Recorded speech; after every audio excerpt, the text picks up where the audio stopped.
Welcome to the Gay Buddhist Forum, where teachers from all schools of Buddhism offer their perspectives on the Dharma and its application in modern times, especially for LGBTQI audiences. These talks are offered freely to the world and made possible by appreciative listeners. If you would like to support our efforts to share the Dharma with underserved audiences, please visit gaybuddhist.org. There you can donate, find a list of upcoming speakers, or enjoy many hundreds of these recorded talks dating back to 1996. One of the things that's said about this practice is that we cannot do this practice by ourselves alone or for ourselves alone. That has touched me since the first time I heard it. It's a simple statement. We cannot do this practice by ourselves alone or for ourselves alone. But it points to some important pieces. What are a few of them? Firstly, that our sense of aloneness, as real as it feels, and I know that when you feel it, and I know that when I feel it, I feel it. But that sense of aloneness, as real as it feels, is a fallacy. And we don't have to believe it or not believe it. It's just when we look at reality as it is, whether from a spiritual perspective or scientific perspective, it's all a web. It's the great net of connectedness in life. But when we get the development of these very important but complicated boxes that we call our senses of self, and it's so important to develop that in a healthy way. If we don't have that and we merge and it's all one, we are going to give away our power and our truth. So I'm not knocking it. But the complication of it is it's separate. And then we feel alone. And then we feel isolated. And we add the technology of our age and the distances that we're traveling. I mean, do you ever think about that like I do? I got in a car and drove across the state of California to be here. How long would it have taken me to walk? How long would it have taken me in a covered wagon? I would have had time to arrive as I was arriving. We don't do that anymore. And so we get fragged. We get fragmented. We feel separate. And so there's this aloneness. Very painful. So we cannot do this practice by ourselves alone. Just taking a moment to reflect on it. This actually might be an interesting reflection question later. I hadn't thought of it. Just taking a moment to reflect, who was it that brought you to meditation? Was it an article? Was it a person? Was it what was it that first inspired you to try on something that has nothing to do with mainstream culture? I mean, more and more, but not really. Maybe here in the San Francisco Bay Area, but not the rest of the country as much, or parts of it, right? Who was it? What was it? If that hadn't happened, if they hadn't done that, you wouldn't be here. Already, we can't do this practice alone. What if you'd come here today and the sum total of the people at this event was you? Would you have stayed? Would you have sat and walked? Would you have given yourself your own Dharma talk? Some of you might have, out of desperation maybe. But not so much. It's like, oh, this isn't happening, there's no juice, I'll go do something else. We're not doing this alone. So we don't do this practice by ourselves alone or for ourselves alone. And often I think that we don't know the gifts that we're giving. I'm sure I'm not the only one.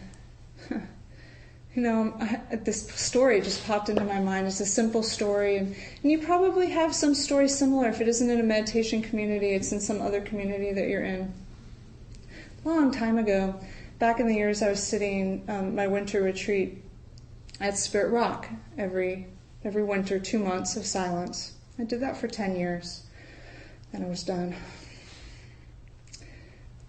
Took it into self-retreat So this one year, I pull up into my parking space and another car pulls up beside me. I mean, how often does that happen, right? I mean, look at this story as a possibility. It was a specialized situation. We were starting a 2-month retreat, but I do the same thing in my life because of what happened at this 2-month retreat. So my car pulls in, their car pulls in, I get out, he gets out, and I don't know him, never seen him before. And so I know zero, except that there's somebody that appears to be a man getting out of a car. And so I just say hi. And at that point, I was practically living at Spirit Rock. I was working at Spirit Rock. I was practicing. I was starting to be trained as a teacher. And I just said hi. And I just said, oh, welcome. Wow, did you have a long drive? And is it your first time at Spirit Rock? I'm sitting in the retreat. Are you sitting in the retreat? Now, what you have to understand about me as a self box, as a separate, solid, separate thing, is that I don't move that way. The self box for me is introverted. She's introverted, she's shy, she doesn't reach out without a role. Okay, that's the self box. But something else happened in that moment, in just reaching out, right? So we just had this little exchange. It was nothing. It really is a good teacher, to not make assumptions about what's nothing. Just welcomed him to Spirit Rock. So we sit the 2-month retreat. I get done with the 2-month retreat, I go down to my car. Okay, so an entire lifetime has just happened in 2 months of silence. And I'm certainly not thinking about this man. On the window of my car is shoved in somehow, it's a little note. And this man had left a day early, he had to catch a flight or something. And there's this little note. And I still have it. I actually found it recently, which is why I remembered the story. And this little note says, and somehow he'd found out my name, Heather. He said, Heather, I want to thank you so much for the way that you greeted me and welcomed me to Spirit Rock. There were times during the retreat when I felt so alone because I'd never been here and I didn't know anybody. It was my first long retreat. And I just remembered how you welcomed me. How many times do we not welcome somebody? And how many times do we not welcome ourselves? It matters. We're not doing this by ourselves or for ourselves. We're part of the web. But we have to be aware of both the contraction and the defended sense of self that doesn't want anything to do with that. Because it's not safe. And we're not in control. You know the difference between saying we're not in control and feeling we're not in control? Big difference. So generosity. This is from Debbie McComber. One simple act, discovering the power of generosity. It's simple, I love it. She says, do all the good you can, by all the means you can, in all the ways you can, in all the places you can, at all the times you can, to all the people you can, as long as you can.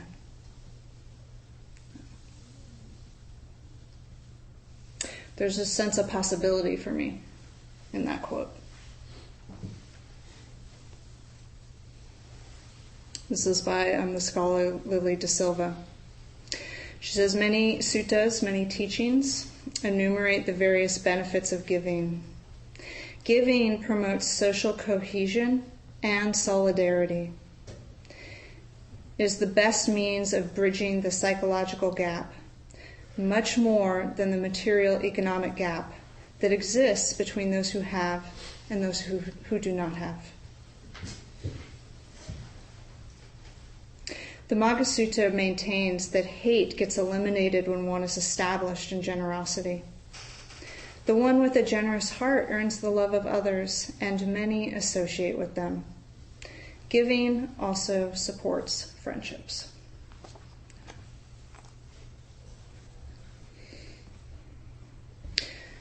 So, generosity as a practice.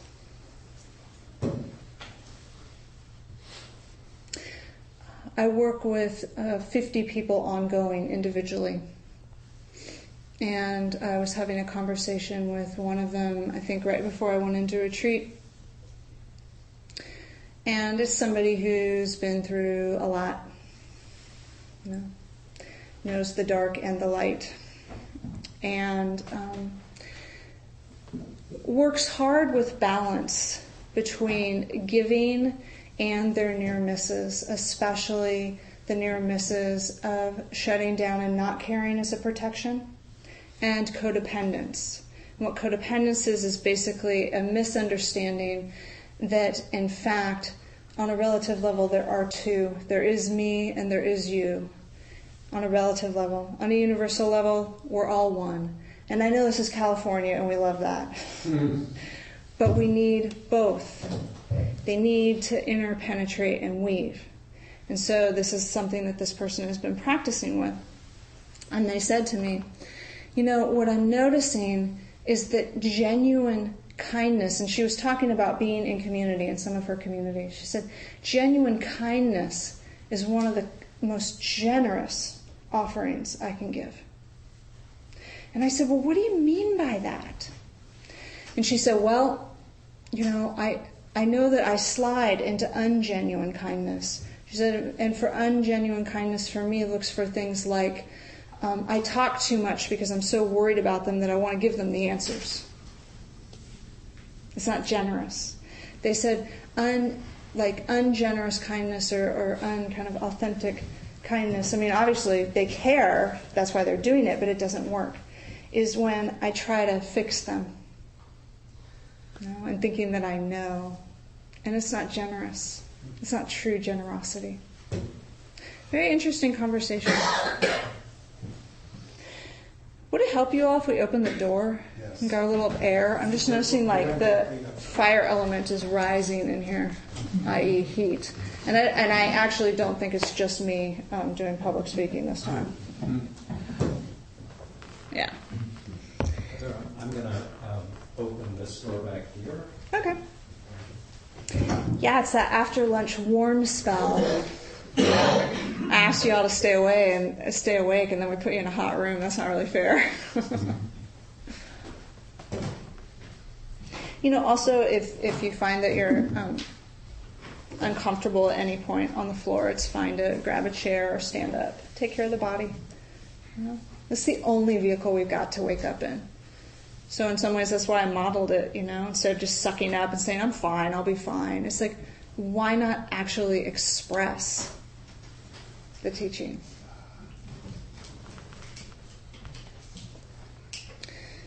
All right.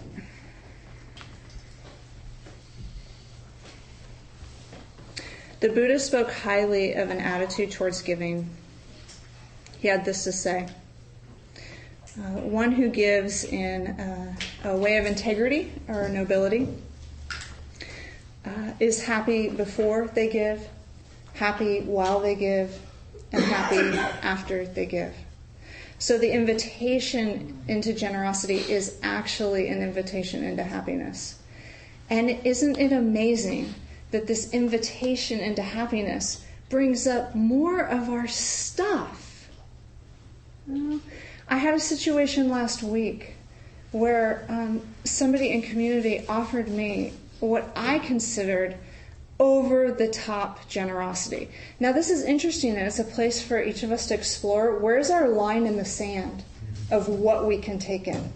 And it's different for each of us, and it moves around depending on who it is and the circumstance. And so this person in this circumstance, it was like I was riding that line.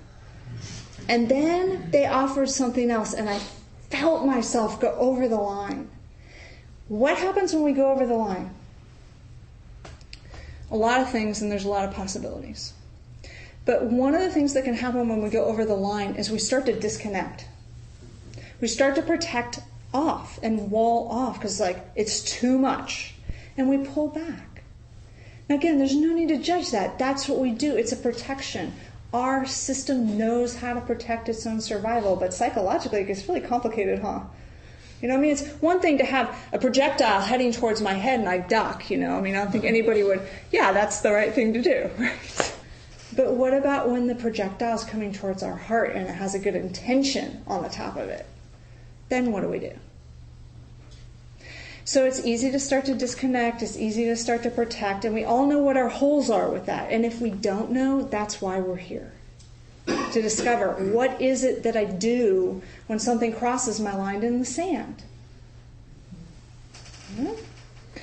So that happens, it's like not quite as present. We fall into kind of these ruts of like, this isn't okay, and some version of this isn't okay. So that's the conditioned possibility, right? So then there's like, how do I walk down a different street? Okay? So walking down a different street for me in that instance looked like being transparent about what I was experiencing. I'm like, you know, I see its conditioning and I feel like this is not okay. I feel like it's gone over the line. I feel like I have to give something back. I'm not sure what I have to give back. And I was honest. It's that whole thing about like, how much courage and resiliency do we have to stay connected? And honoring when we have more and when we have less. So what happens is we think about giving something and then we think about all the reasons that we couldn't or shouldn't or wouldn't. Okay? That prevents the happiness before. And we've got to tease through it and work it through and breathe with it and feel with it and write about it and talk about it and go take a walk up a hill about it. And then we're ready to actually manifest something. And so we give. And guess what? The object doesn't matter. It doesn't matter whether it's physical, emotional, energetic. It doesn't matter. The objects don't matter in this practice. It's not about what. It's about the journey. No? So then we manifest it. And then as we're manifesting it, this little voice says, this is okay, and judging, and like, I'm not sure, I don't know, oh, this is great, oh, I want to do this forever, and then we're high, we want to like manifest this perfect giving self forever, we're not there anymore. You know, these are what we have to actually swim in to be able to access that full connection and happiness. Because if we just go, oh, it's no big deal, we miss the learning. But if we're sick, if we're exhausted, if we're doing primary caregiving right now, the investigation is probably like, oh yeah, look at that, that's the stuff. And then we just go back and take care of ourselves because we're exhausted, right? So then afterwards, it's like we could be happy or we could feel guilty, right? So I told you the story about how I offered financial donations in my younger years. I had less financial capacity at that point. Every single time I would offer the dana and feel guilty. Every single time. I missed the happiness. I was too busy being somebody who wasn't enough. It happens. I mean, I'm speaking this because this is our experience. I don't need to know your life story to know that every single one of us at times swims in the waters of not enough.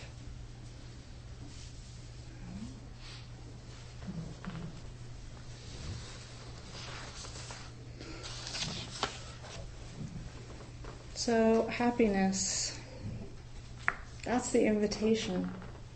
You know, it takes some swimming in some stew though, doesn't it? It's worth it. I hope you know that. I can't prove it. I can tell you that I've been through a lot. And I can tell you that for me it's worth it. So it takes a kind of fearlessness, and fearlessness is one of the traditional qualities of generosity that the Buddha taught. The others being material goods, and the generosity of of the truth as we understand it in all of its expressions. So material things, fearlessness, and Dhamma, as it's put. And I found this quote recently by one of our former presidents, Theodore Roosevelt, that I love. He said, be practical as well as generous in your ideals. Keep your eyes on the stars, but remember to keep your feet on the ground. that actually to me is an expression of fearlessness. To be so bold is to say there are no limits to the possibility of tasting freedom in this life. The only limits that there are the ones that we self-impose. And we need to keep our feet on the ground and go, okay, my whole life just totally fell apart right now. Freedom is not going to look like the peak experience that I'm longing for. Freedom is going to look like a simple breath in the midst of devastation. You know? And the way that fearlessness creates an internal and then therefore an external environment of fearlessness and of generosity. Because we all know when we're around somebody who has every reason to be afraid, and frankly, in this world at this time, I think we all have plenty of reason to be afraid. And we need to really honor the fear that moves through and not bypass it. You know? We have every reason to fear. Just the climate of the planet alone is enough to say. And yet at the same time, how do we buoy each other up? How do we buoy each other up when somebody that we collectively love is really sick chronically? Or somebody has been systemically discriminated against, or a group of people that we really care about, or in our own community? You know? We're buoying each other up. And the fearlessness is like everything else. It just keeps moving around. You know, it moves from me to you, to you, to you. And it's like we don't have to be a hero because we're sharing the load of holding it up together. And then sometimes we all fall in the hole. And we look at each other and we go, my God, we're all in the hole. We brush each other off and we pull ourselves out of the hole. Right?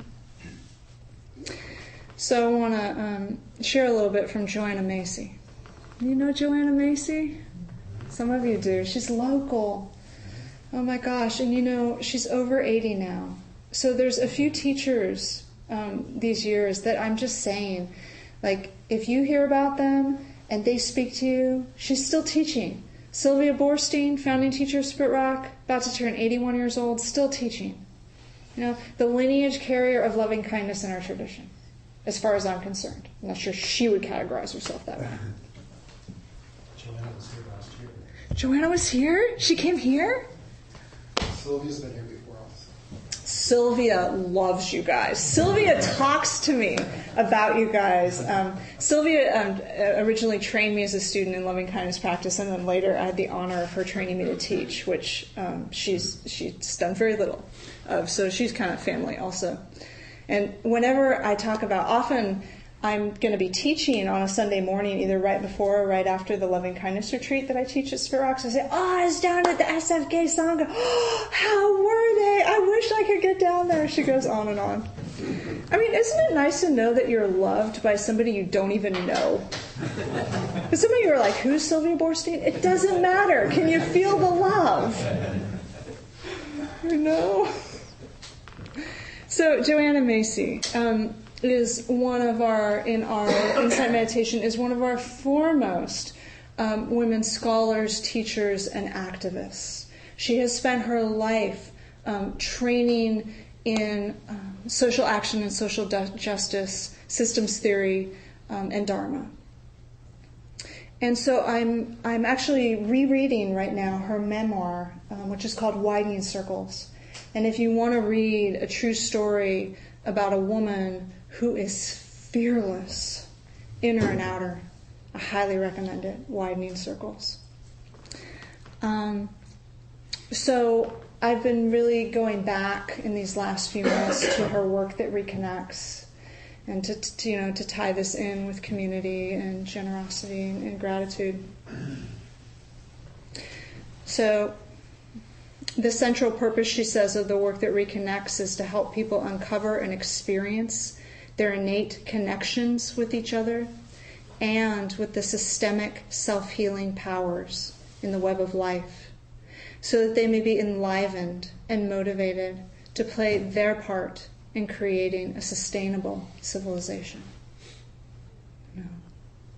This is like the tallest order. How do we maintain power, heart, and resiliency in the midst of something that, from the perspective of our small, contracted, defended self box, is absolutely impossible?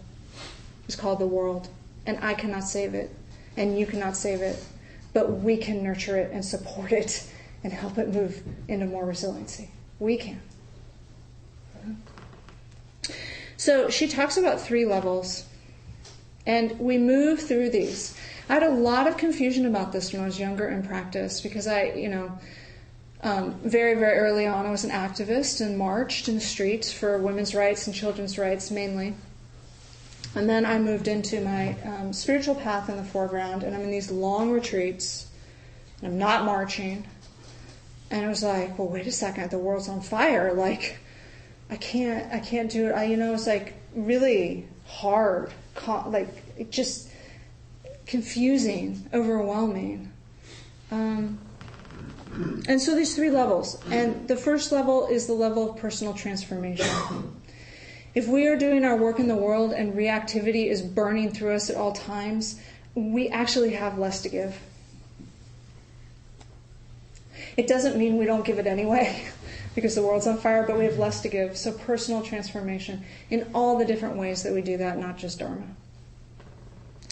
Another level is the transformation and work and activism that's needed in our communities and organizations.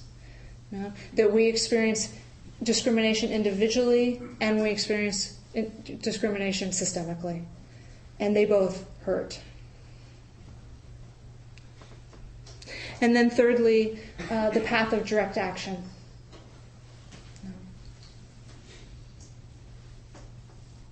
She says, the activist's inner journey appears to me like a spiral, interconnecting 4 successive stages or movements that feed into each other.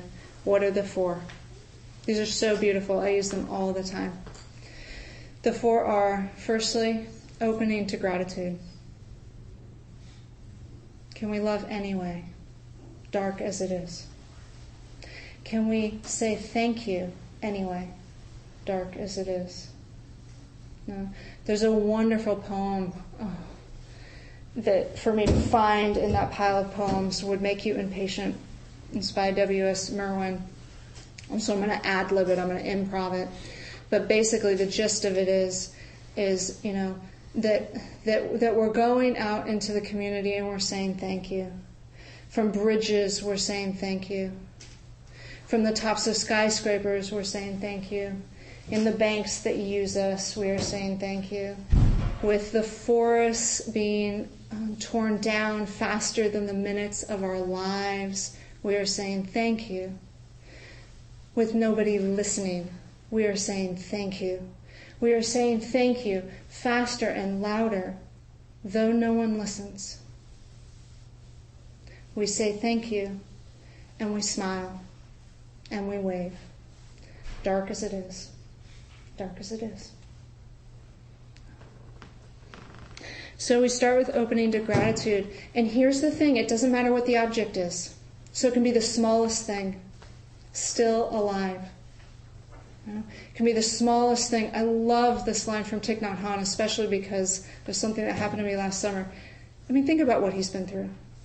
And he smiles, and he says, no toothache. Okay? The absence of suffering is worthy of gratitude. I learned that the hard way when I had my first serious tooth blow last summer. 2 failed root canals and a major oral surgery later, I was like, no toothache. Choose your own version of that, Personal or systemic.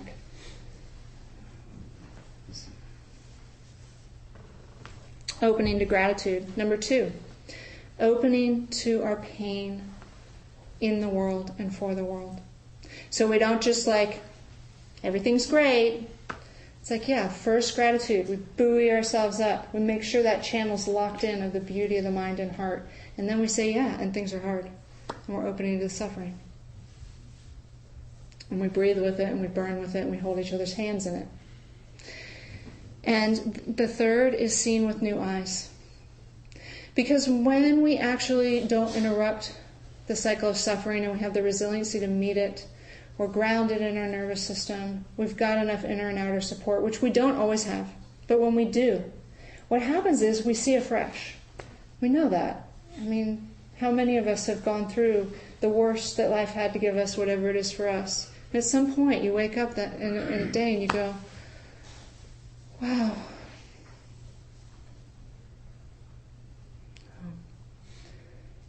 Thinking about some of the people I've lost, and you wake up the next morning and you just go out and look at the sky and it's like, okay, I'm seeing it. I'm seeing it because it got ripped open. And then the last one is going forth. We go forth with everything we have to offer, not judging it, not making it better than or worse than. We say, this is enough. This is what I have to offer.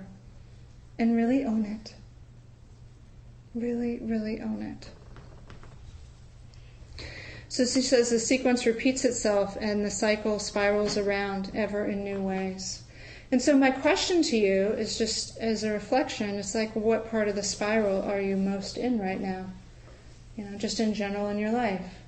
Opening to gratitude, opening to the pain, seeing anew, moving forward. That we know where we are, so that we can just name things as the patterns and the cycles they are.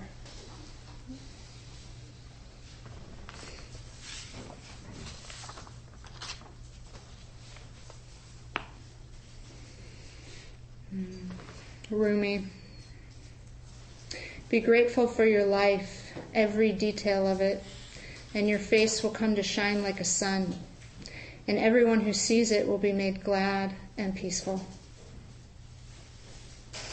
Persist in gratitude, and you will slowly become one with the sun of love, the shining sun of love. And love will shine through you in its all-healing joy.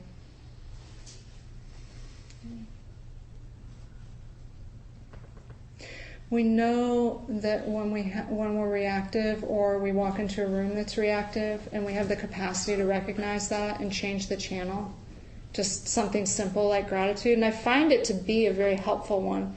Sometimes I can change the channel to compassion or equanimity or patience, but for me anyway, and you figure out which one is your easy one in and just use that.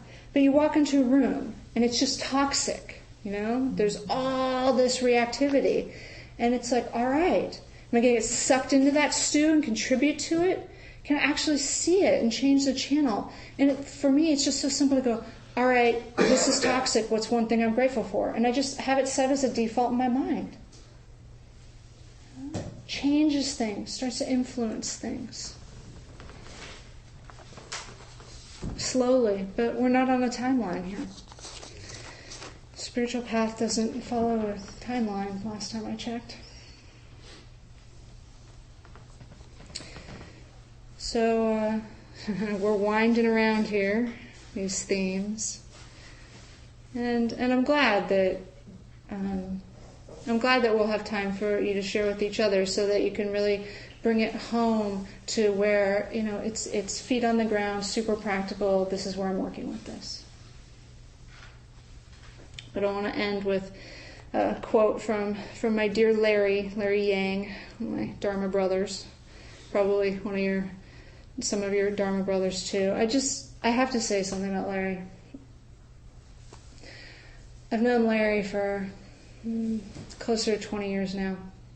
So we sort of grew up in the Dharma, and all of our teacher training was together, community Dharma leaders, teacher training. I hold him in his wholeness, which is part of why I love him so much. So I'm not idealistic about him, but nor am I about myself. But watching him grow in his Dharma and what he is contributing to, talk about like individual and systemic, what he's contributing to the change that is so ready to happen within our Dharma communities, the fearlessness and the perseverance that man has. I just have the utmost respect for. I really do.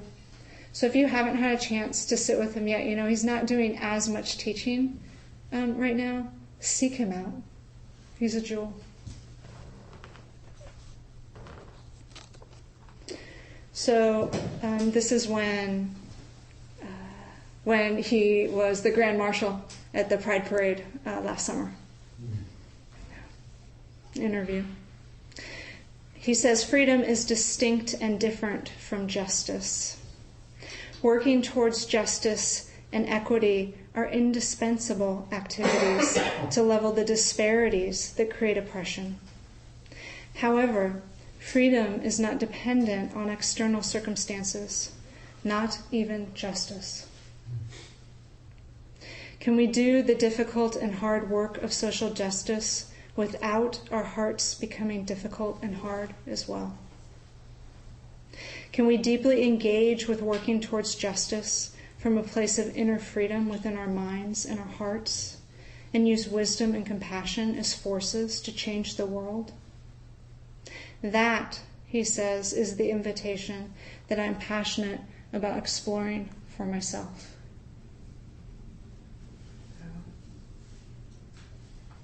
It's like we live in the questions, and the world does what it does. What is our relationship with it? And can we actually be fearless enough, bold enough, and powerful enough to offer what we have to offer on this planet and in this world, and not hold back?